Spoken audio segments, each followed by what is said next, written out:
My name is Jeff Zlotnick, and I'm a Dharma bum.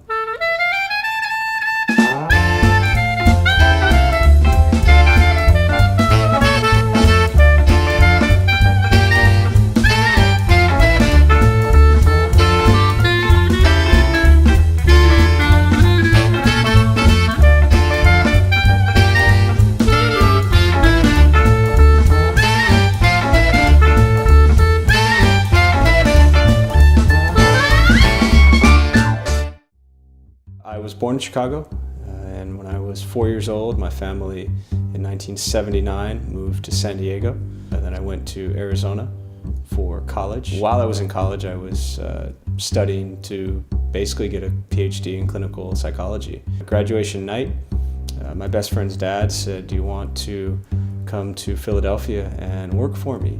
I was a 22-year-old kid graduating college, and he was offering me a bunch of money.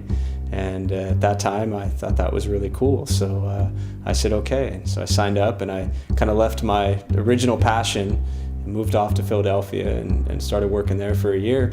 And so I moved back to San Diego. At my peak, when I was probably 24 or 25, as I was just saying, I was collecting $18,000 a month. I would get 2 checks every month, one for $11,000 and one for $7,000.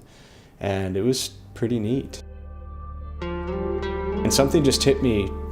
I just literally stopped everything I was doing, and I left to Taiwan for a year and lived kind of Zen monk style. There was a teacher of mine, a nun, who said, "You know, Jeff, you work so hard to make so much money to buy so many things. If you didn't have so many things, you wouldn't need so much money. You wouldn't need to work so hard." But it took me about 2 or 3 years to kind of slow down the process to where I eventually made no money and spent no money.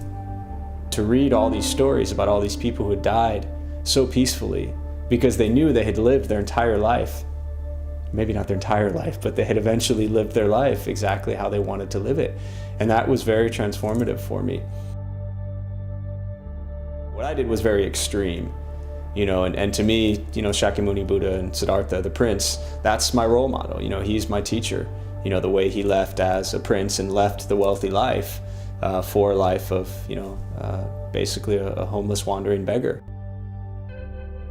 What I share with people is not drop out and go ship off and go to a monastery. What I share with people is that if you simplify your life a little bit, if you maybe don't buy as many things, if you maybe spend a little more time taking care of your mind and a little less time taking care of, you know, what clothes you put on, things like that. So share with people things that I learned, but not try and get anybody to drop out and take off. It doesn't matter if you pay homage to, you know, or say Namo Amitofo or Amitabha Buddha, if you pay homage and bow or respects to this Buddha, or if you pay homage and bow to Jesus Christ. This was his answer, was that who you are bowing to and who you are paying your respects to and who you are honoring is not what's important. What's important is the intention that's in your mind and in your heart and why you're doing it. That's what's important.